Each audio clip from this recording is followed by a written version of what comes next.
जब धर्मगुरु राजनीति में हस्तक्षेप करने लगते हैं और राजनेता धर्म में हस्तक्षेप करने लगते हैं, ये दोनों विषयों को बिगाड़ देता है। धर्मगुरुओं को राजनीतिक मुद्दों से अपने आप को दूर रखना चाहिए। वो एक अपनी राजनीतिक सोच से भी आगे बढ़ते हैं और उन्होंने हमेशा सरकार पे भी कटाक्ष करने का काम किया। तो बिना कारण एक धर्म से जुड़ा हुआ विषय राजनीति से प्रेरित हो गया। जी हाँ, इन दिनों माघ मेले में शंकराचार्य स्वामी अवमुक्तेश्वरानंद का मुद्दा खासा गरमाया हुआ है और अब इस मुद्दे पर सियासत भी खूब हो रही है।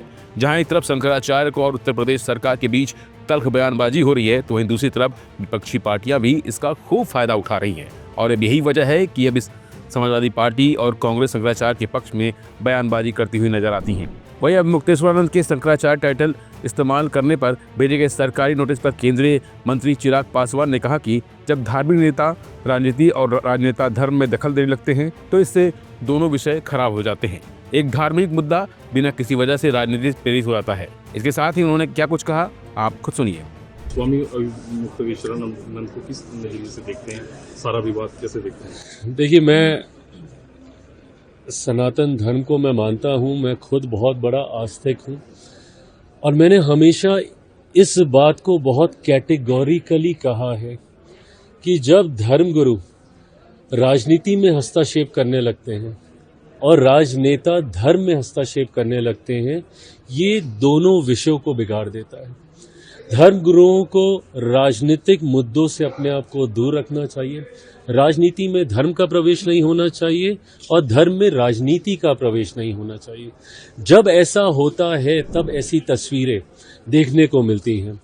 आज जिस तरीके से उनके पद पर प्रश्न चिन्ह खड़े हो रहे हैं कि क्या वो शंकराचार्य हैं नहीं है, मैं नहीं जानता। और ये धर्म से जुड़े हुए लोग ही बता सकते हैं कि क्या ये सही है नहीं है। एक आयोजन जिसमें स्वाभाविक है, जब इतनी बड़ी आबादी में लोग आते हैं स्नान करने, ये प्रशासन की जिम्मेदारी है कि व्यवस्था नियंत्रित रहे। ऐसे में किसी विषय को लेकर प्रशासन को लगा कि स्थिति बिगड़ सकती है, उनसे आग्रह किया गया। बट हम सब जानते हैं कि वो एक अपनी राजनीतिक सोच से भी आगे बढ़ते हैं और उन्होंने हमेशा सरकार पे भी कटाक्ष करने का काम किया। तो बिना कारण एक धर्म से जुड़ा हुआ विषय राजनीति से प्रेरित हो गया और दोनों तरफ से उसी तरीके की कार्रवाई होती हुई देखी।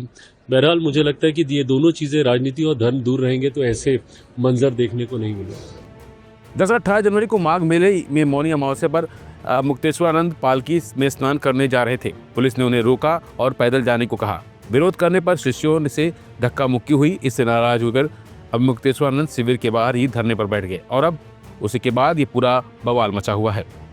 फिलहाल के लिए बस इतना ही। बाकी अपडेट बने रहिए वन इंडिया हिंदी के साथ।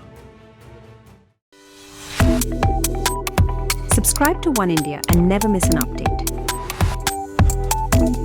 Download the One India app now.